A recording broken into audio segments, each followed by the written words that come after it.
bismillahi rahmaani rahim salaamaaleykum waa Sénégal salaamaaleykum mbokk àdduna bi yëpp salaamaaleykum ku toog jàkkaarloog ñun ñu ngi lay ñaanal kendal ak jàmm ànd ak sa émission wareef ñu koy def rek bés bu nekk jëm lundi ba jeudi ci kàttanu sunu borom 14h30 lay am fii ci TFM bu ko defee ñu ngi nuyu bu baax a baax mboolem kilifa bu jàkkaarloog ñun rawatina itam ñi nga xam ne ñooy xalifa généraux yi ñoo ngi leen di beral nuyoo bu baax a baax a baax a baax daal di dugg ci hôpitaux yi nii ñi nga xam ne ñooy malade yi ñaanal leen yàlla wéral leen bu baax a baax dem nag seeti ñi nga xam ne itam caabi daf leen a féete gannaaw. massalu leen coono toogaay yooyu képp ku nekk ci tiis ñu ngi taxaw sa wet di la nemmeeku di la ziyaara ñaanal la yàlla mu fees dell ci sa xol ñaanal itam ñi nga xam ne dañu baaxoo woon di ànd ak ñoom tey ñu nekk ci njéggal sunu borom njéggal googu yal na ko yàlla yokk ci barke sang bu tedd bi sallallahu alayhi wa sallam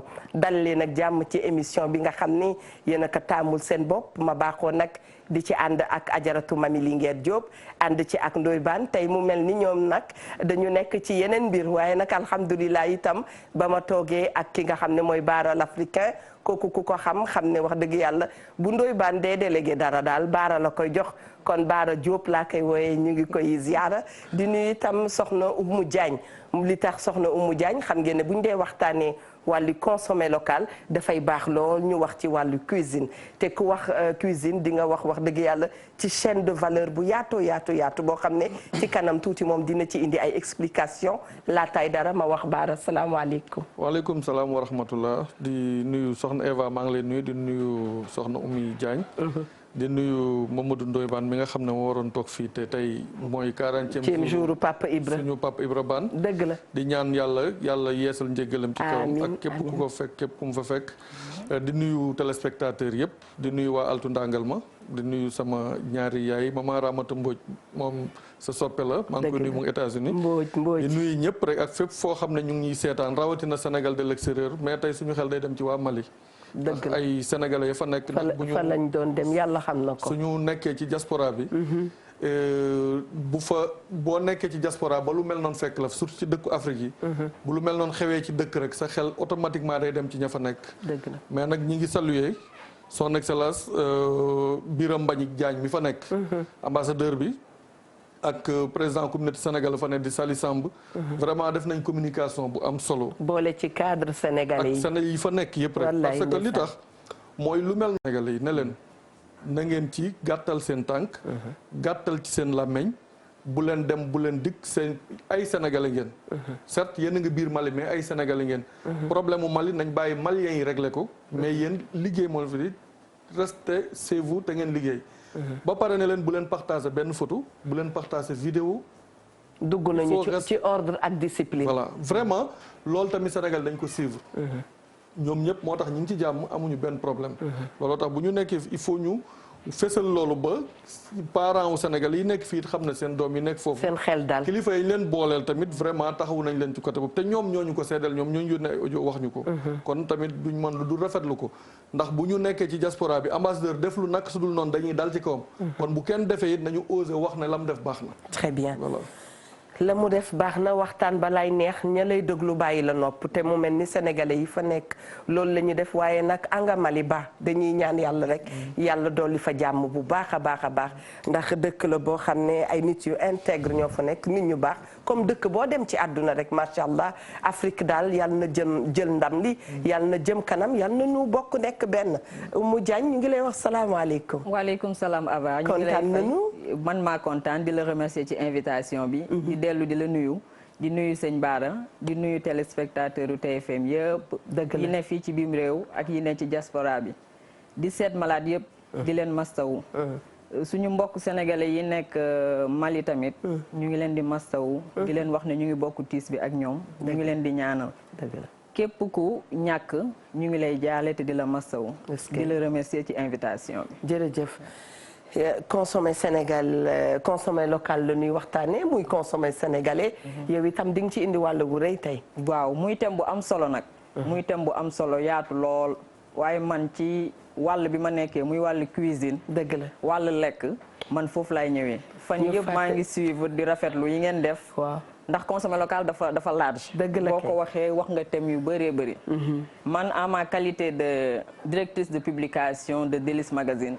ñuy liggéey ci consommer local. yow yaay fondatrice su Délices Magazine. waaw très bien. nga xam ne mooy premier magazine gastronomique au Sénégal. bi nga xamante ne day gëstu richesse yi ñu am. day gëstu ni ñuy lekkee. day gëstu nan lañ mën a def ba sunu wér-gi-yaram. gën a ñu améliorer ko. moo tax ñu créer journal bi.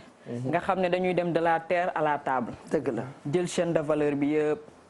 experts yëpp génn. buñ dajalee loolu yëpp mën ko tegal. lecteurs yi ak lectrices yi ak internet yi ci chaîne YouTube bi. te bu ñu toppee loolu bu ñu demee ba ca biir dafay daal di nekk mbirum santé publique. santé publique parce que nee nañu la ngay lekk moom nga doon. waaw très bien. day nekk mbirum santé publique. dëgg la. ndax wér-gu-yaram dafa jiitu lépp te am na yenn xeetu alimentation yi boo ko amee muy malbouffe. munoo wax ba wër. très bien dégg nga fi mu tàmbalee. jërëjëf Diagne ci kanam dinañu gën a xuus ci waxtaan bi. Bara lan ngay dolli ci li mu jëkkee.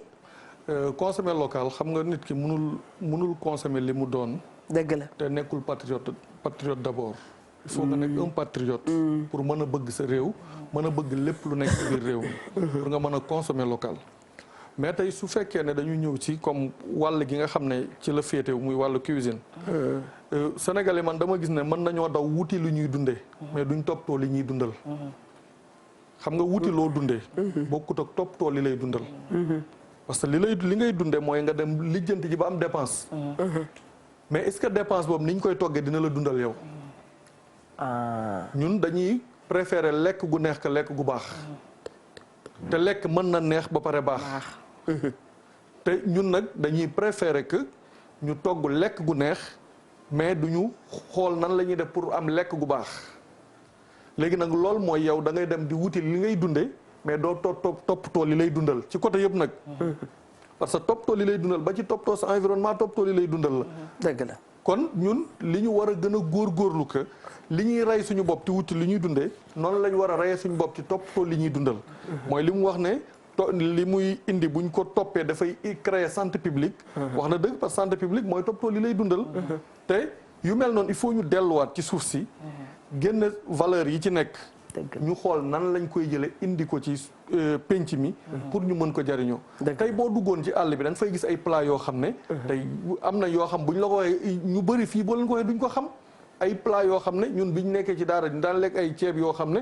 comme ni ngay toggee ceebu ñebbe mais gerte kemb mooy doon ñebbe ji ñu ko wax ceebu kobos. ceebu kobos kobos lañ koy wax. waaw am na beneen plat bu ñuy wax sunkununku dimb xalaar lañ koy toggee. dimbu xalaar xanaa ci soose yi Saalum boo demee Saalum fi dimbu xalaar lañ koy toggee gerte nooflaay ak keccax te loolu ay plat yu riche la yoo xam ne tey ci ñun la bokk par exemple ñun da nga daan nekk ci benn dëkk Afrique ñu naan la yéen Sénégal amu leen lekk ceeb dong ngeen am te effectivement parce que boo fi ñëwee ceeb rek lépp dana leer soxna si teew daal dinañu ci wax dara dañ naan la carrément amu leen lekk yéen ceeb rek ngeen am waaw xam nga léegi da ngay même da ngay nekk Dakar guddi jot da ngay am problème mu loo lekk su fekkee ne nekkoo ak sa jabar problème bu la lekk da nga koy am parce que foo génn sandwich nga fay fekk wala doo nit ñi dañuy mujj préféré dem jënd cere ak meew te meew bi ngay jënd xamoo meew lu mu doon. bu fekkoon ne bu njëkk bi ñuy wax cere ak meew nga xam ne cere yi moom xam nga ne dugubu suuna bu ñu bay la fii lañ ko bayee meew bi dañ dem ratt ko loolu mooy cere ak meew boo xam dina la jox li nga soxla. mais meew boo xam ne xamoo yan composant lañ boole nga dem kii noonu rek naan moo tax biir yi daw sonal ñu. très bien tey bu ñu la doon laaj ni la lan la ñu war a lekk lan ngay njëkk tontu. sànq Bara dafa am lu am solo lu mu wax. dugg ci sama expression boobu dama koo bëgg. muy patriotisme alimentaire. il est temps que sénégalais yi def preuve de patriotisme alimentaire. ndax lépp fa lay tàmbalee. te day indi patriotisme économique. da koy indi. ndax patriotisme alimentaire bi. wax na ba tudd dimb. Eva man juddu naa ba toll ni ma toll dama doon dégg dimb. ba ma lekkee dimb yàggul ci tournage bi ñu doon def ci chaîne YouTube bi. te daam bi ko togg da ko jël def ko plat moderne def ko sous forme de gratin au dimb. gratin au dimb. maanaam ñun li ñu am dañu koy jël chef cuisinier yi ak femmes restauratrices yi nga xam te ne dañoo am formation bu dëgër.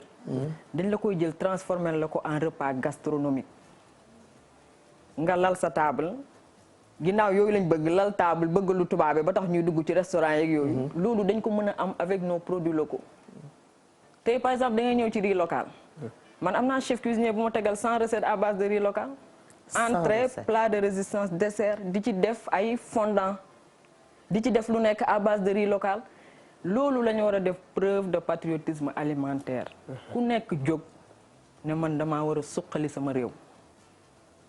ndax partie prenante yëpp la état am na ci lu mu ci war a jouer. dëgg la. chercheurs yi am nañ ci lu ñu ci war a jouer. communauté éducative bi yéen porteur de voix genre émission yi nii. ndax gis naa nit ñi jàng nañ ci lu bëree bëri. andi ngeen tailleurs yi andi bijoutiers yi andi transformateurs yi loolu maanaam ku suivre émission bi lépp bu jeexee war nga mën a taxaw xoolaat sa bopp franchir benn pas ci sa àdduna. ndax pour man liñ fi wax yëpp. ku nekk war nga tëdd xool ma ne am du la travailler sa bopp. ak man ci ban secteur laay jàpp. ngir Sénégal jëm kanam. ndax ku ci nekk rek war ngaa taxaw ca la nga nekk. dëgg la. boo déggee sànq ma naan la dañuy wax ci valeur nutritive produits locaux yi. dañuy wax ci seen avantage économique. Tata Eva est-ce que li ñuy importer dafa gën liy pousser sur nos terres. waaw parce que boo waxee loolu ci xamul danaan la lekk bi lan la joteeg suñu économie. waaw ay ca xuus ci. li ñuy lekk. moo gën foofu li ñuy importer. te tey par exemple su ma rombee ci maire bi jaay cere jënd fa cere. maire bi def chiffre d'affaires jaay par exemple ñetti lekkatu cere benn jour. waaw mais bu xëyee jaaykatu dugub ba am na ci wàll. wax nga dëgg. machine wallukaay ba am na ca wàll. béykat ba ko béy am na ci wàll. transporteur ba ko jëlee ca àll ba ñu ko béyee andi ko Dakar. ñëpp am nañ ci wàll. foofu la ñu war a gisee. foofu la ñu war a gisee. bokkul ak tey ma dugg benn grande surface jënd benn couscous marocain après ñu jël xaalis bi jëndaat ko en quantité importé ko mu ñëw. te couscous boobu nga wax itam mën ngeen ko ci seen ceeb yi. mën nañ ko ci ceeb yi. nit ñi dañuy def couscous ci ceeb dañ koy def ci maïs. dañ koy def ci ñebbe donc mooy produit boo ci jël rek. am na ci une large gamme de recettes boo xamante ne bu ci nekk rek boo ko jëloon bëgg koo toj rek la ca nekk ca biir ci ay avant qualité ëpp na émission. dëgg la. tey par exemple sésame bii nii. boo ko jëlee ba ñu génne la li ci nekk en fer. gis nañ ne itam sésame dañ ko jël léegi bu baax. waaw ndax dañu xool chercheurs yi dañ ci xuus lu bëri. wax li sésame di def ci yaram. boo xoolee composition sésame li ci nekk am na fer. am na magnésium. am na glucide am na protéine te dafa baax ci régime minceur parce que day réguler taux cholestérol bi ci yaram. ci boo waxee loolu dolliwaat ko ñu mel ni ñoom Mami Linguère wax leen ko. waaw ñoom Eva sax taay fin lañ na ko jeex. tey nga xool sésame nga ni dafa baax ci régime minceur. parce que dafay réguler taux cholestérol bi. sésame ku koy jël sa cholestérol du yéeg. tey nga mën ko utiliser ci fànn yu bëri. mën ko def ci ay gâteau. mën ko def ci ay biscuits. mën ko pané. mën ko def ci viande togg viande ba pare def ko sésame bi suy ko ci kaw dugal ko au four.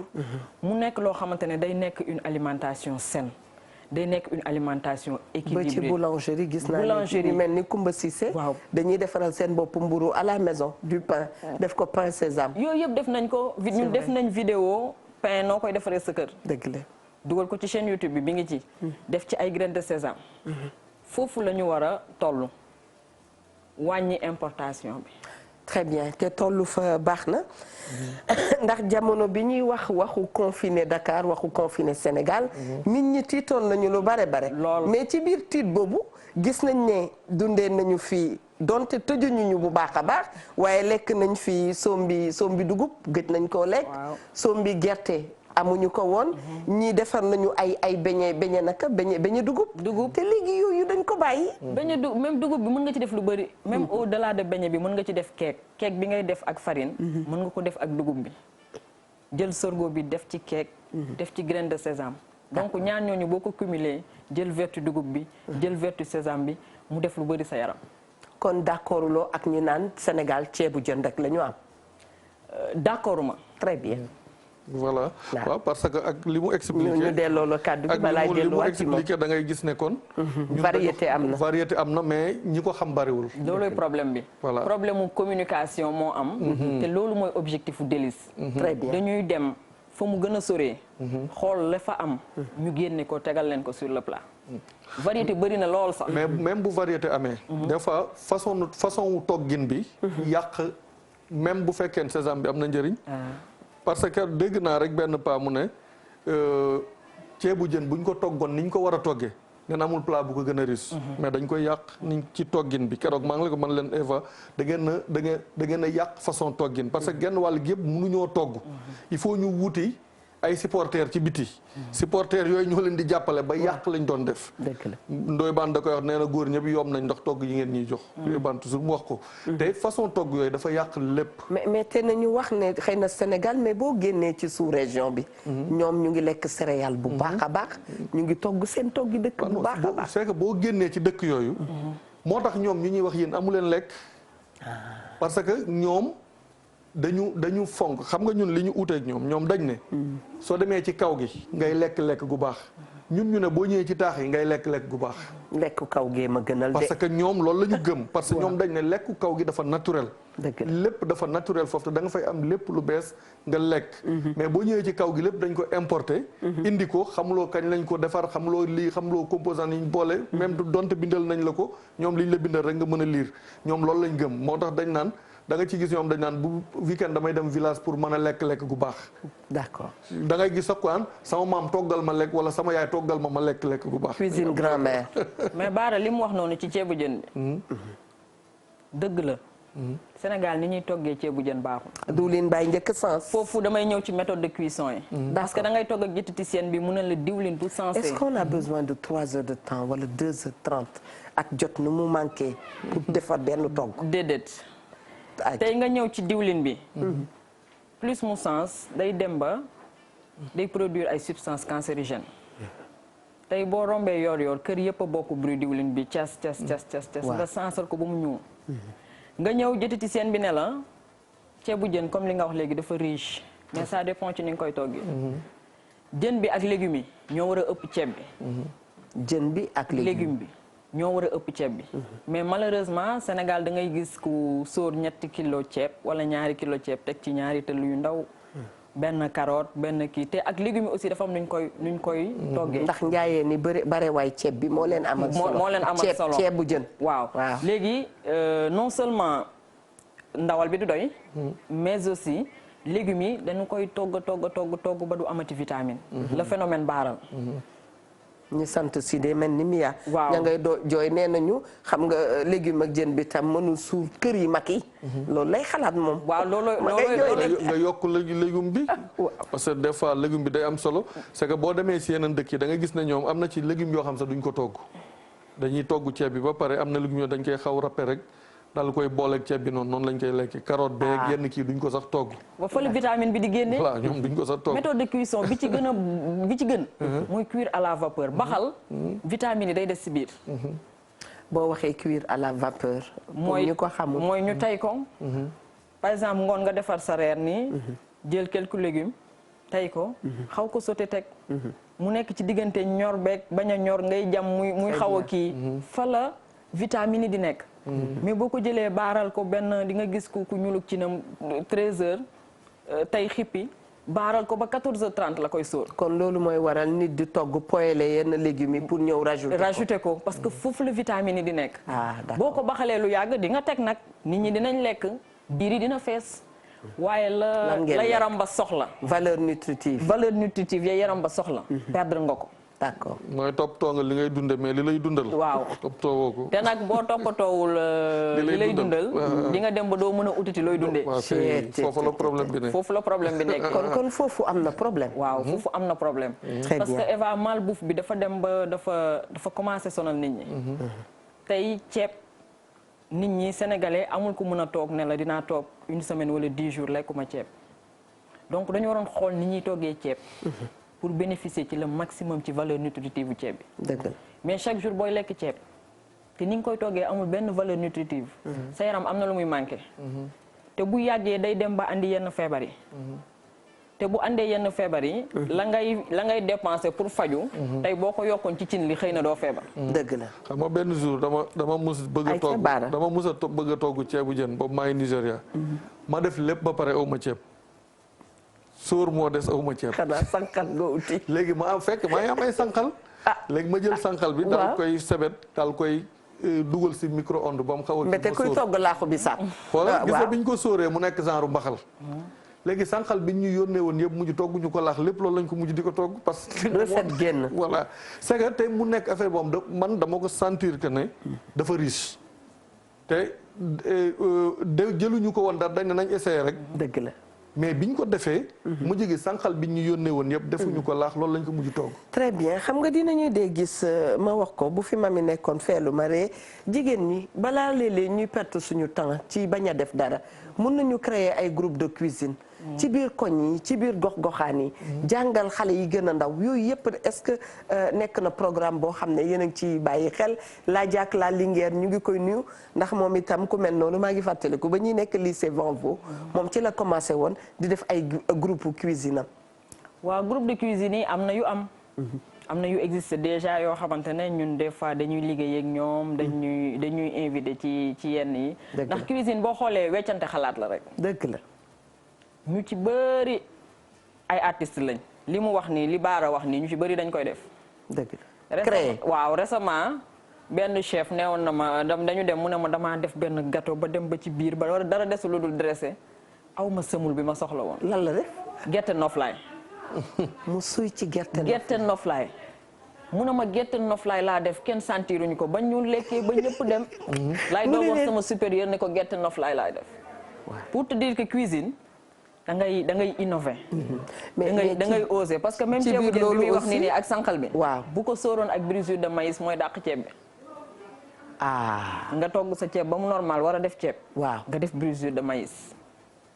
boobu tam cuisson am gaawul torop. il faut nga tremper ko tuuti. dëgg la mu xaw a gajaf. nga tay ko après sóor da ngay am ceeb bu impeccable. mën nga ko def ceeb mën nga ko def yaasa brisure de maïs. yooyu yëpp am na. tey moom njóobeen nañ kontaan.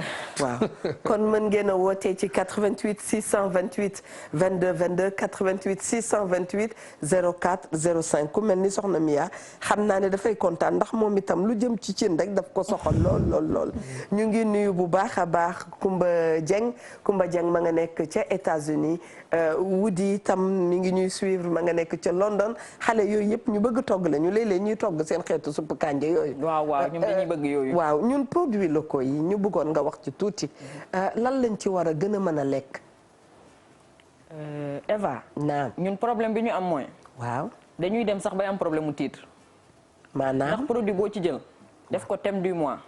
waaw boo ci defee ay recherche ne moom moo gën ba ma bàyyi. tey dañu def dossier dañu def dossier sur la mangue.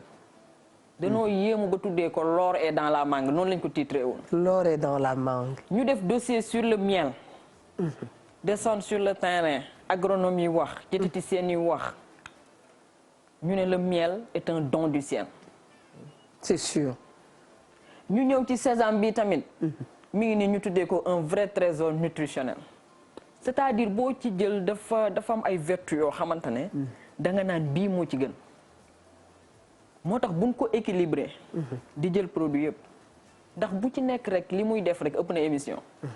moo tax bu jëkkaan léegi la ñu bëgg rek jël Nescafé bi donte bonul.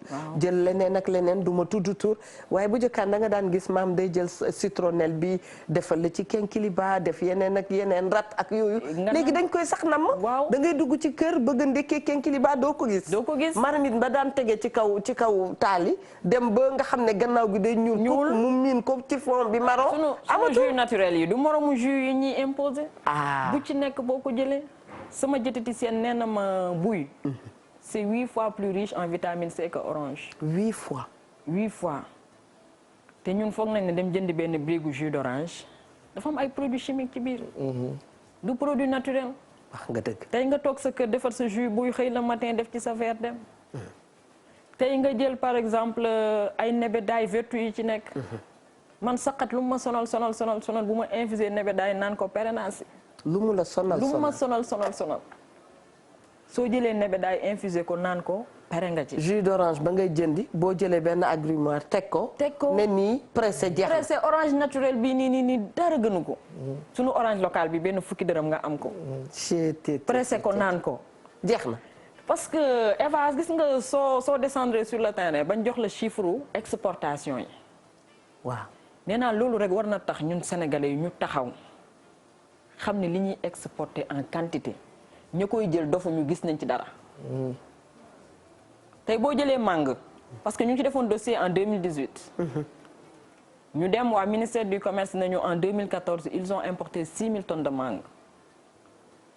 en 2017 au 30 septembre 2017 ñu ngi woon ci 17 168 tonnes. ci exportation pas important. waaw ci exportation. pour te dire que.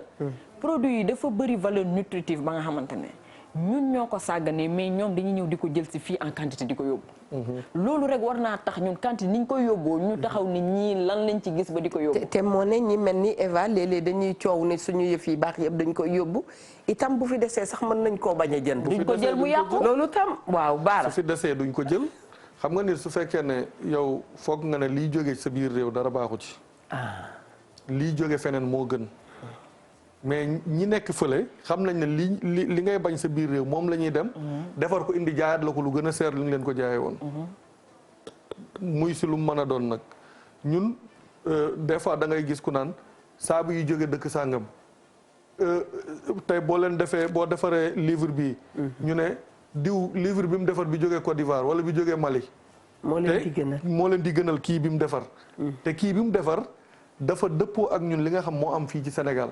ñële leen ñu defar pour seen liy jóge ci seen suuf la ñoom ci la ñu liggéey mais ñun duñu dafa mel ni du ñuy comprendre yooyu ñun dafa mel ni rek ñun dañu nekk benn peuple boo xam ne lépp lu bokk ci ñun bëgguñu ko. très bien te loolu dafay feeñ ci lu bëri du question moo tax ma ne nit mënuloo bëgg def consommation local te nekkoo un patriote vrai il faut nga nekk un vrai patriote pour nga mën a bëgg sa réew li fa nekk te xam nga maa ngi la ko wax Serigne Cheikh daf koy wax nee na réew mu nekk yàlla dafa bind ne la leen di faj mi ngi ci biir suuf soosu mais ma ne bu fekkee nag ñun lekkuñu li ne ci biir suuf sa nag parce que loolu daf lay won ne il faut nga consommer liy ñore ci sa biir suuf pour plante yi fi nekk mën la faj mais su fekkee consommer woo ko plante bi dootu la mën a faj loolu moo tax reenu senjeng yi ñu doon naan muy faj reen yi ba léegi mi ngi faj mais dañoo consommer tu lu nekk fii moo tax mu ñëtuñu faj patriotisme day ñëwaat foofu rek il faut ku nekk jàpp ne damaa war a changer samay méthode alimentaire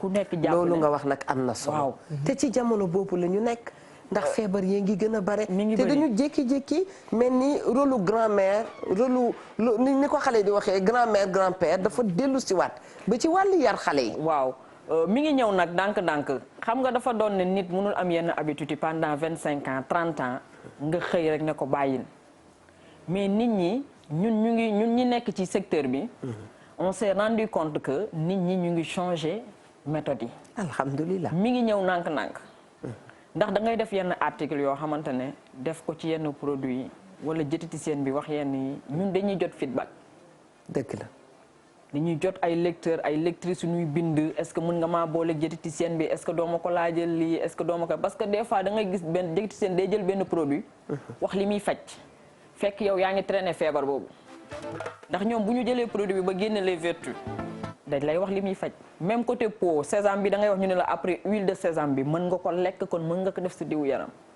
tey citron bi nga ñu génne la ci ay masque à base de citron c'est-à-dire da lay jëli ñaari yoon. citron bi dem na ba bu ñi nga xam ne dañuy amee odoru poqataan yooyu yëpp da koy génne mën nañ ko dagg di ko ci def pour ñu xam ko. yaa ngi wax dañ koy recommander ak période hivernale bi le matin nga jël kuddu miel pressé citron ak eau tiède dara gënu ko le matin à jeun. da nga koy def sa yaram day yeew ak benn tonus boo xamante ne journée bi yëpp mën nga fonctionner.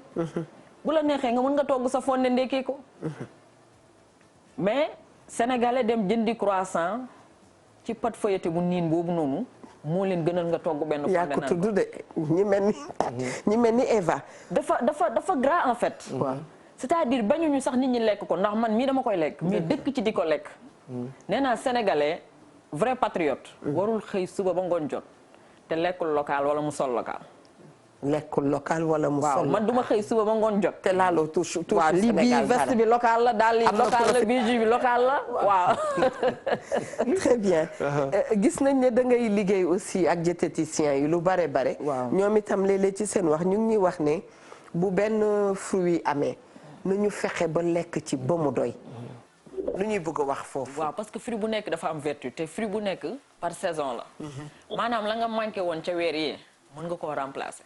ah d'accord. man gis naa benn kilifa boo xamante ne orange local bu bëree. da koy pressé def ko ci frigo denc ko. saa yeewoo naan ko période bi orange bi manqué. bu yeewoo naan ko. ndax orange local la muy def ci yaram. orange importé yi ak orange Maroc yi defuñu ko. sànq moo tax ba nga may naan pour ñu wax ci produit yi ma ne la dina jafe ndax boo ci jël rek. thème la. lépp luy saxee ci suñu suuf si. boo ci jël am na lu muy faj ci yaram. yow yaay xool la nga da ngay ñëw tey lem ñu ne la anti-cholestérol la lem ça lutte contre l'insomnie man dama am insomnie yoo xam ne bu guddi jotee damay jël kaasu meew def ci lem naan boo tëddee da ngay nelaw. ak yeneen bu ci nekk di ci boole tuuti lait. waaw tey nga dem nebedaay tey bu ñu la génneloon ay vertus man gis naa biñ ci gën a mën a jàpp nebedaay maanaam gis naa ku ci antibiotique la. d'accord. nebedaay antibiotique la. te tey da ngay dem ci femme restauratrice dañ la koy defal jus. infusé nebedaay bi defal la ko jus mu mel ni di tax ñu infusé feuille de menthe def ci mu neex nga suukar. parce que nit a nga koy jënd foog ne di tax la jënd ndekete jus wu nebedaay la. nga dem ci tomate bi tey tomate fraîche bi da nga koy. jus de tomate et ça lutte contre les maladies cardiovasculaires. waaw moo tax mag ñu njëkk ñi dañoo wéroon ndax ñoom ba léegi loolu seen yëf la. bu ñu xëyee suba teel gis naa ñoo xam ne jus de tomate la ñuy njëkk jël. dañuy njëkk jël naan ko. très bien. xam nga.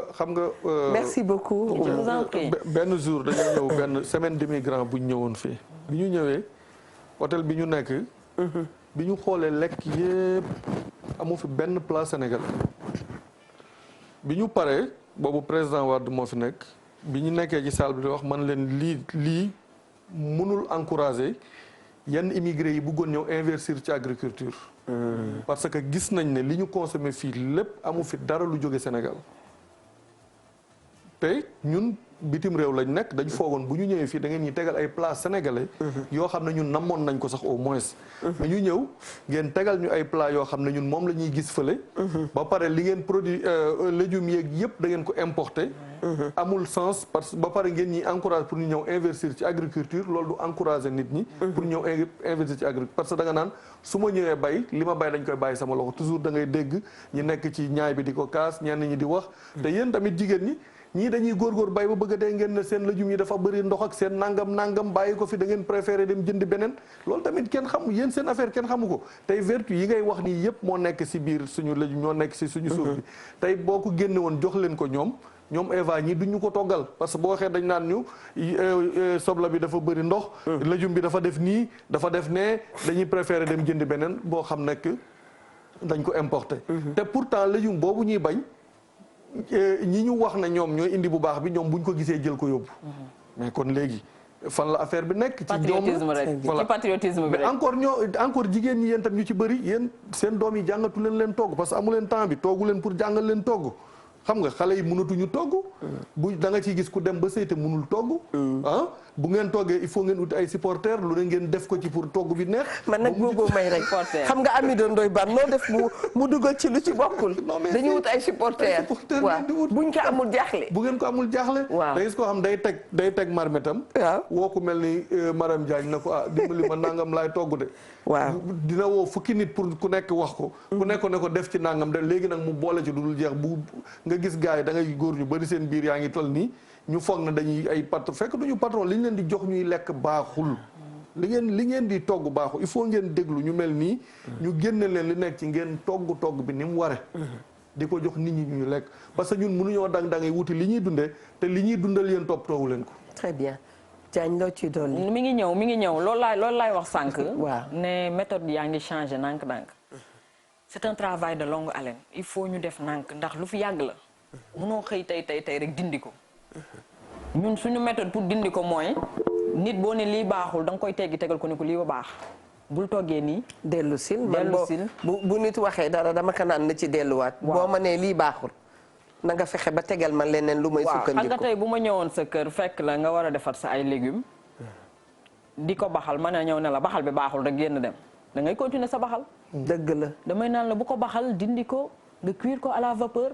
boo paree nga sauté ko. bu la neexee griller ko. bu la neexee griller ko dugal ko au four. ak bëgg lu neex. très bien dafa mel ni am na ku nekk ci ligne bi ñu jël ko ku ci mel ni Satou Diarra de moom togg rek lay def ak yekk maa ngi koy nuyu bu baax ma nga ca Yoff allo allo. très bien kooku dem na kii nee na mi ngi ñuy remercier bu baax a baax ci thème bi ñu indi ne ñoom itam tour la ñuy def tour bu allo allo. allo oui. salaamaaleykum. maaleykum salaam Ematra. naam. maa ngi leen di nuyu bépp auditeur TFM.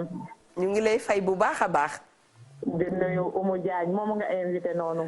Oumou Diagne borom Délices magazine. maa ngi lay fay. Oumou Diagne moom nga invité noonu. dëgg la ñu ngi lay bàyyeeg moom.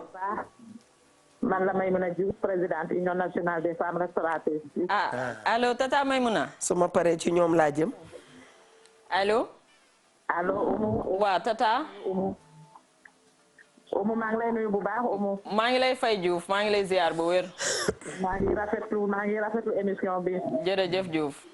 maa ngi lay déglu bu baax a baax. jërëjëf Diouf. li ngay wax am solo lool am solo trop. jërëjëf Diouf. waaw li nga wax dañ ci xam dara. dëgg la yow boo waxee ci consommé local dañ lay déglu. ndeysaan. da nga nekk ak ñun. waaw nekk ak chef yi.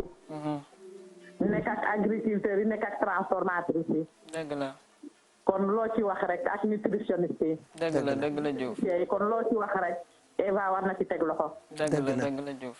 waaw li nga.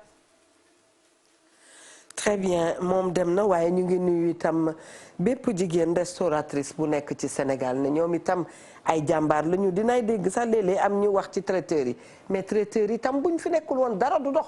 parce que du toujours ne li ñuy togg ci kër rek moo existé. événement yi dafay am. ndaje yi di am te loolu faaw ay traiteurs ñëw taxaw. ay professionnels sunu xel dem ci Kiki traiteur. Christiane Lopez ñu ngi koy nuyu. soxna Mandela Aaj ki nga xam ne itam waa Coof Ngone Sène ak itam Ndeye Fat Tandian kooku magu spécial bu Eva Tra la ñu ngi leen di nuyu bu baax a baax les saveurs de nuñ koy waxatee de Zahra. ñoom itam ñu ngi zone ñu ngi leen di nuyu. di leen encourager bu baax. Eva kii dafa liggéey lu rëy ci consommé local. mooy présidente union nationale des femmes restauratrices. c'est vrai. yor plus de 5000 membres. 5000 membres. di jóg di ut ay formation ITA ay ONFP. du ngeen ma ci boole. ci kii laa njëkk a gis mu dressé buffet gastronomique. da nga ma ciy boole de. jus de tomate ci moom laa ko gisee.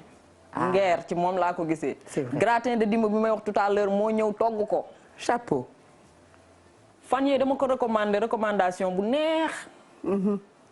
FICA foire internationale de Kaolack bu Serigne Mboup.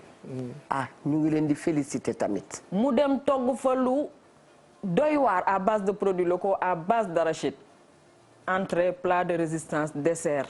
invité yi ñëwoon ñëpp a impressionné woon parce que yaakaaruñu woon ne Sénégal am na. lépp ci suite entrée dessert entrée suite dessert. lépp mu jël xam ne Kaolack gerte mooy seen.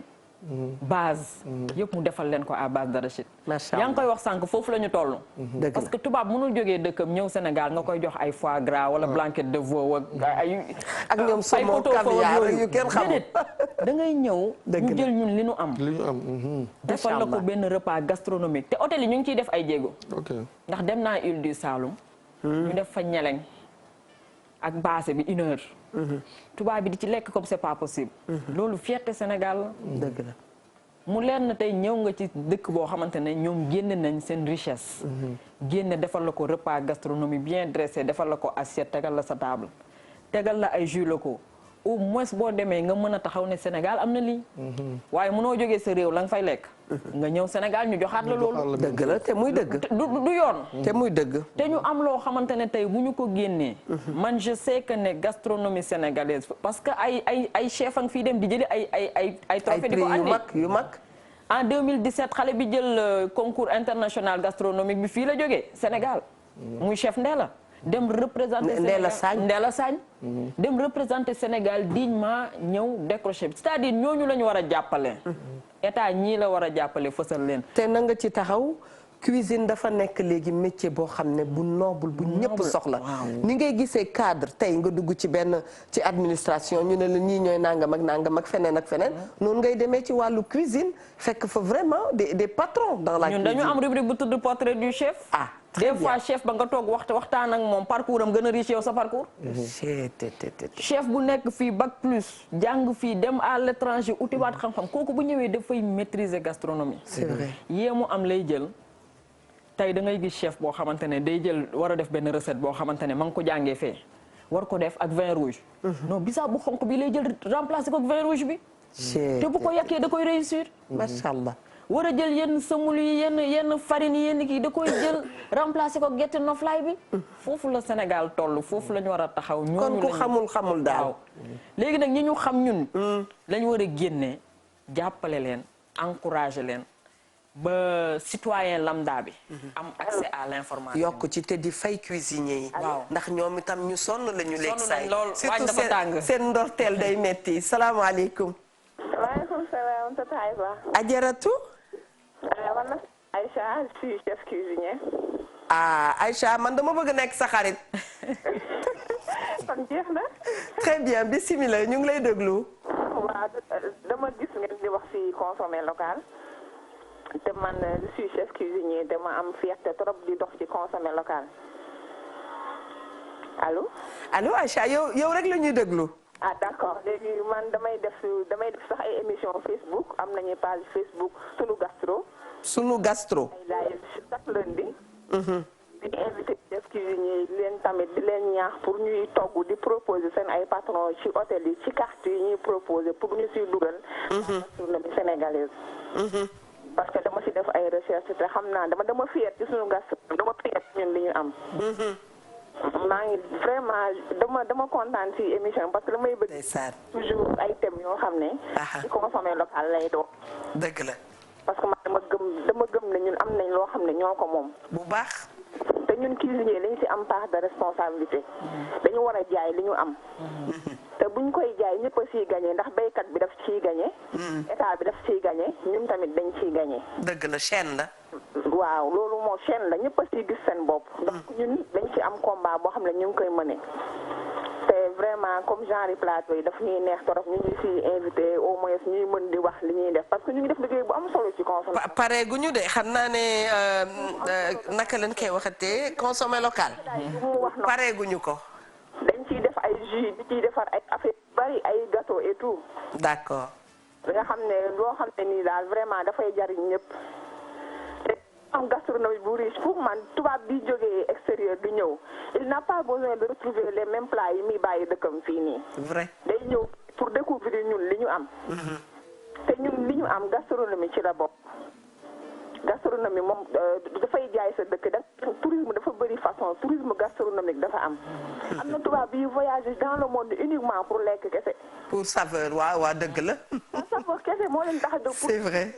donc yow boo jógee France nga bàyyi fa say lasagne ci say truc et astuce et truc ñëw Sénégal fekk ko fi amul sens. déedéet.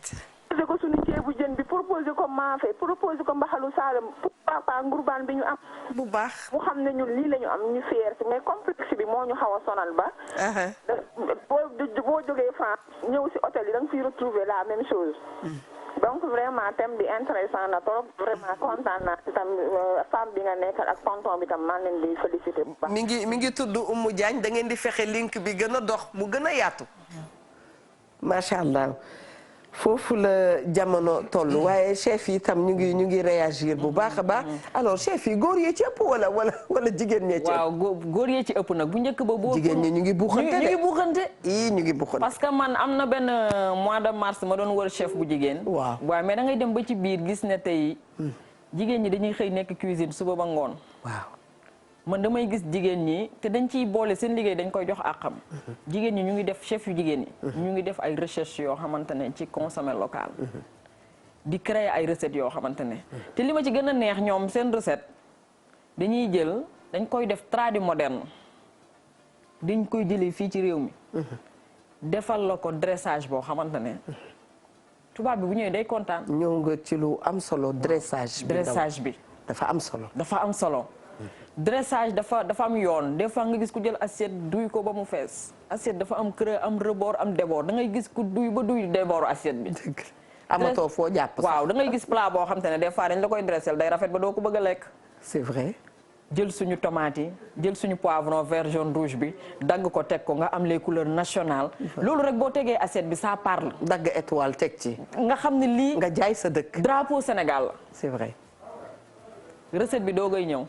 mu dressé ko togg ko te ñoom bu ñuy togg dañuy xool li yaram soxla ci valeur nutritive des fois nga gis ñu defal la assiette Eva. nga ne est-ce que dinaa suur lii dafa ndaw de du ma suur. mais boo ko lekkee boo jógee di nga fonctionner toute la journée. ndax li sa yaram soxla ci vitamine yëpp mi ngi ci assiette bi. te dafa mel ni ma ñëw ci njaayeen bi. lekk bu baax itam boo ko lekkee daf lay sax kale. waaw daf lay kale ba sa waxtu lekk jotaat mooy seetlu bi. loolu la mooy seetlu bi.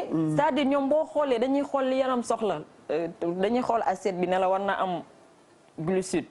war na am lipide war na am protéine lii ak lii lañ ciy def lii ak lii lañ ciy def. def combinaison bi. waaw. day riche ba pare ñu ñëw ci dressage bi mu nekk une assiette agréable à regarder. c'est-à-dire ñun loolu dañu ko war a valoriser obligation la ñun ñu valoriser li ñu am.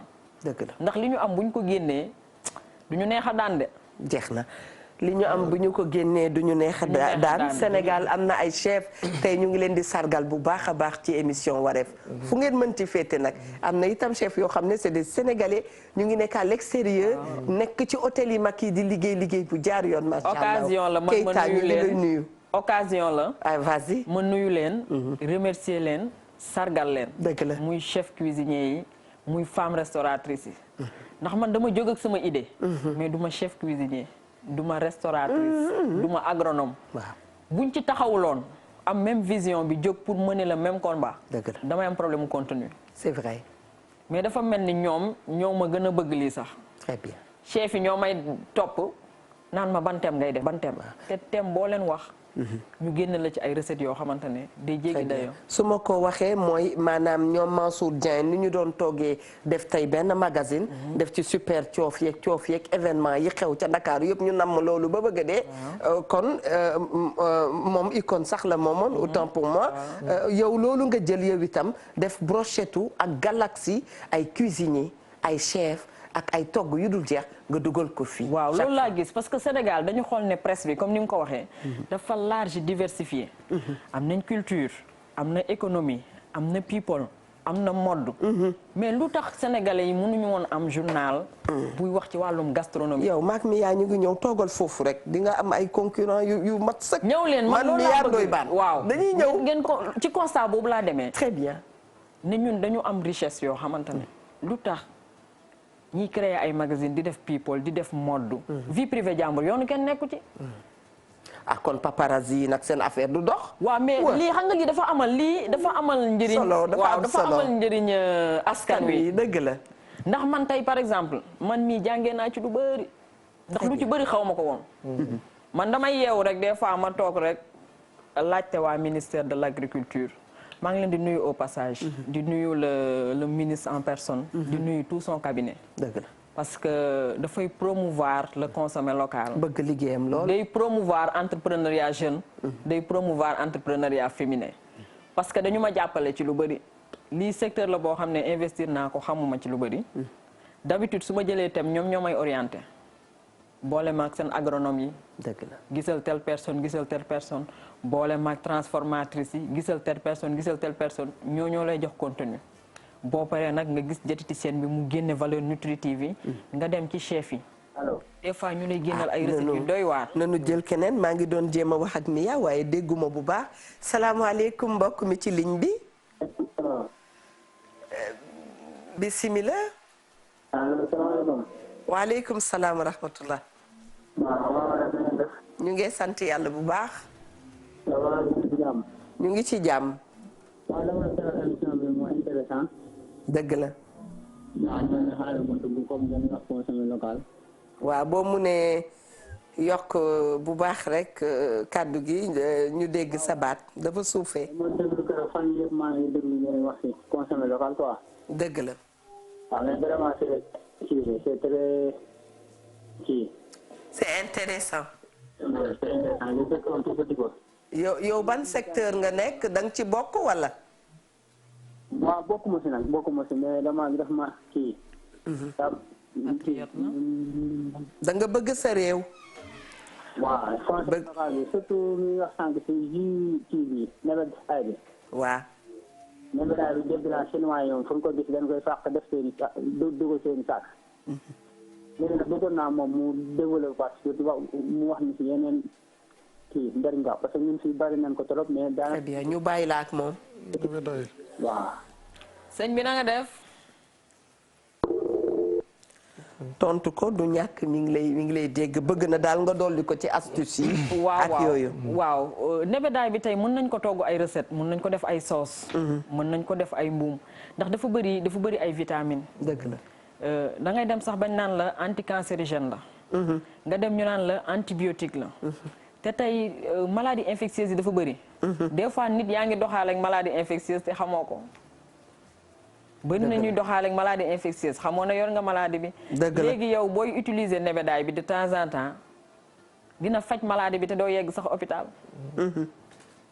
lu ci bëri ci produits locaux yi dafay prévenir ay maladies yoo xam te ne wala nga am maladie te yëgoo ko parce que day yokk système immunitaire yu nit. dëgg la te sa système immunitaire bu yokkoo tey day prévenir maladie yu bëri. da nga koy fàttali ñu ñuy seetaan. waaw ndax jamonoy Covid 19 la ñu nekk. te dañu soxla renforcer lu jëm ci suñu système immunitaire. may lancer appel nañ utiliser jar bi ak xorompolle bi. dara gënu ko ci renforcer système immunitaire. waaw jar ak xorompolle dafa baax. d'accord xorompolle de man dama soj. ma jël bisaab bu xonq baxal ndox def si xorompolle bi ma ko naanee xëy soj bi dañ. mais daf ñuy dal xam naa sama yaay mi ngi may seetaan dina ma reetaan ndax dimanche damaa feebaroon ba saa. dama caalitoon mais ba ma defalee jël rek xorompolle bi. man naan ko rek ci ne. te gis naa koo xam ne itam dafa mës a yeewu benn bés vraiment elle se sentait pas bien. mu bëggoon lu ko booster. et bizarrement mu dugg ci cuisine am jël benn laaj ay xolli dagg génne naka lañ koy waxatee waaw et fi mu taxaw mu yëy ko parce que amul woon pexe.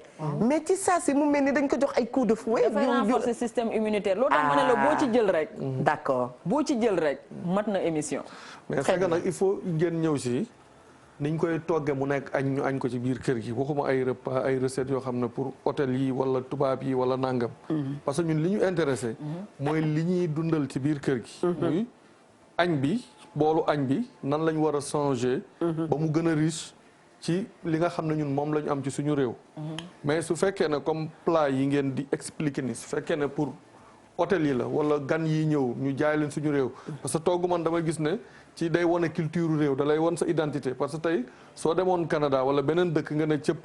dugg si benn kër ñu taajal la ceebu jën da ngay fil ne yaa ngi Sénégal.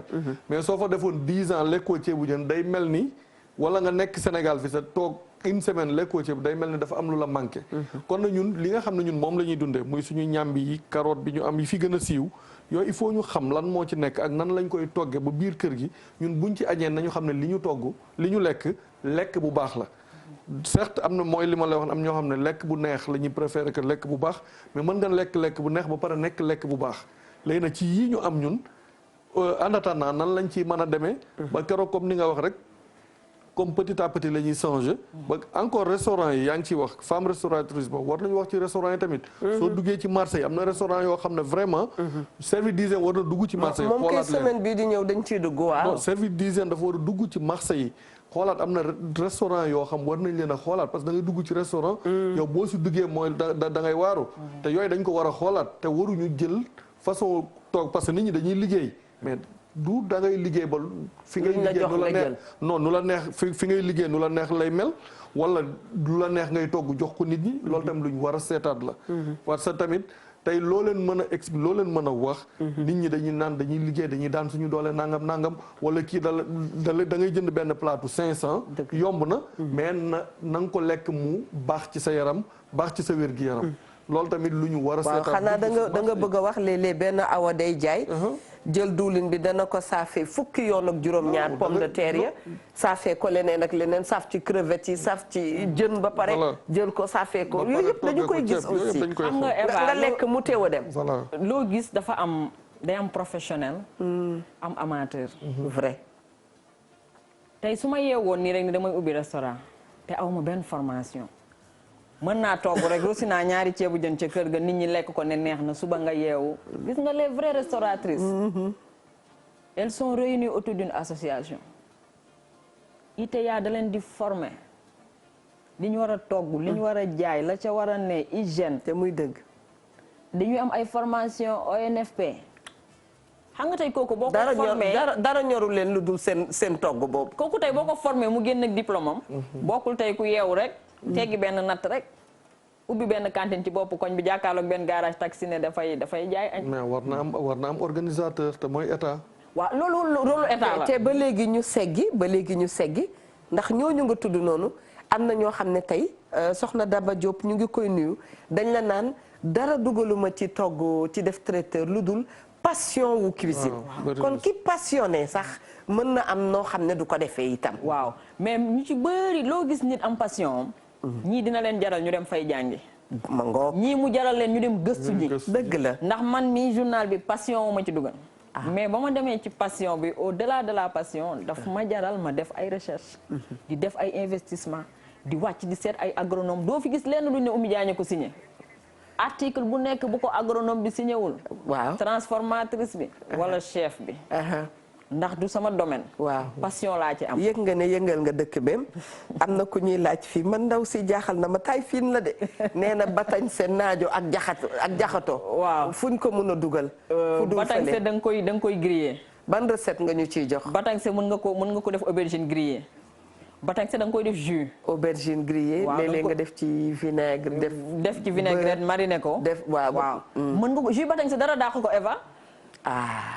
jus batañse nga mixé ko infusé feuille de menthe def ci segg jàpp sa ñaambu def ci tuuti sucre te loo ci xamul nga jël ko rek. jus de tomate boobu tam mun nga ci infusé. feuille de menthe mais wala basilic bi rek pour mu am odeur bu neex. waaw nga bañ ci def benn produit chimique benn essence. da ngay infusé basilic wala feuille de menthe. d'accord te batañse bi tey boo ko daggoon dugal ko sa bouteille ndox bii nii. yëg nga ne day wàcc taux de sucre ak taux de cholestérol. gëstu daal baax na. bañ a làmbaatu rek def nii. mami Linguère xaw ma foo féete waaye yow la ñuy waxal dikkal bu ñëwoon nag dan tontu bi altine lay ñëw. très bien régie itam madame Dour est-ce que amul kuy fëgg ñu may ko chance mu dugg mën a wax xalaatam très bien waxtu bi dab nañu ba noppi doyaluñu faaw di nga dellu si waat lan ngay conseiller jigéen ñi nga xam ne tey ñu ngi ci monde restauration. ñu proposer à leurs clients. wala ñu commencé ko ci seen famille une alimentation saine et équilibrée. Tout est question d'équilibre alimentaire. tey munoo du pour lekk nii rek de xiif naa dama war a lekk mais ak lan lay lekk. tey képp ku yàlla def sa wërsëg muy ci restauration nga di ci yëngu na la jaral nga dem sàkku ji xam-xam. dëgg la. loo bëgg a wax foofu dafa am nag ay produits yoo xam ne kenn du leen boole. kenn loolu laay wax. bëgg créer bu mu tax nga jël. meew mi boole ko crevette bi boole nga gis suppu kànja ñu jël ko togg ko mu neex ñu def ci yeel pour lan. mais nag pour lan. dafa parce que da ngay gis du la apporter dara. da ngay lekk nii rek parce que sa biir fees. moo tax looy togg di ko jox nit ñi muy lekk da nga ko war a xool. c'est vrai. professionnel bu togg bokkut ak amateur bu togg. ndax professionnel dana xam la war a ànd. mu boole ko la yaram ba soxla mu def ko ca. te comme on ne naît pas on devient. l'essentiel est de bien faire. waaw il faut toujours nga dem xool. dëgg la jàng. dëgg la gëstu. laaj ñi xam ñu waxal la. c'est vrai jëti ci seen i dañu laa biir. tey koo ci woowoon ne ko dama bëgg régime wala nangam ak sangam wala dama bëgg a def lii mu ne la defal lii ak lii ak lii lii ak lii ak lii àndul nga bàyyi. savoir boo ko tëjee ci bopp day exploser. waaw léegi nag jëti ci seen bi mënu maa fekk man ma toog. waaw mu woo ma di ma wax moom li mu xam dafa bëri. yaa koy laaj. ne ko man kat lii mooy sama problème dama bëggoon une alimentation équilibrée wala régime minceur wala lii laa bëgg wala dama bëgg le matin su ma xëyee renforcer sama système jox ko ñoom Mia. sama système immunitaire bi lan ak lan laay jël bu boobaa mën na la jëlal lii ak lii ak lii parce que produit dafa bëri. te bu ci nekk dafa bëri vertu. boo ci doon toog di wax fii ba suba doo pare. dëgg la léegi nag ñun ñoo koy équilibré. di def ay recherche bu nekk ñu xool. jërëjëf waaw moo tax ñun ñu ciy liggéey par thème. kontaan nañu lool. waaw alors lii mooy Délice Mag. Délice Mag waaw. ñu topp ko suivre ko. danañu leeralal lu bare ci wàllu incha allah ñu ngi ci am nañ site web www.delismag.sn. waa commercial dinañ ma rey nag. am na chaîne YouTube mais. jamonoy consommé local waaw mais commercial ay patriote a fa nekk rek. c'est vrai waaw te dañu bëgg daal askan gi di lekk bu baax. fii mooy Télé Sénégal. waaw Télé Sénégal dañu bëgg ku ne di ci fil boppam. kontaan nañu ci recevoir la. maa gën a kontaan merci ci invitation. am na ñoo bëgg a gërëm xam naa. waaw muy la famille de sang laay njëkkee. ndax dama jóg lool ñu jàpp ci mu ci jógee ma remercier la famille professionnelle. parce que équipe bi dañu dem ba nekk famille. remercier partenaires yëpp collaborateurs yi. remercier annonceurs yi ak les acteurs de la filière restauration. c'est vrai waaw maa ngi gërëm ñëpp. merci. Eva Tra jërëjëf Diagne kontaan nañu Eva Tra itam mi ngi remercier bu baax a baax Pendasta Mode ñu ngi fële ca Sacré-Cœur dem leen gaaw seeti leen ndax dañuy def ay yére yoo xam ne pour taille fine la ñoom Eva Tra ak ñoom tuutaan jàkk macha allah yaa Fatou moom itam sunu xarit la ñoom ñi ngi nekk ci 77 541 03 06 Pendasta Mode 77 541 03 06.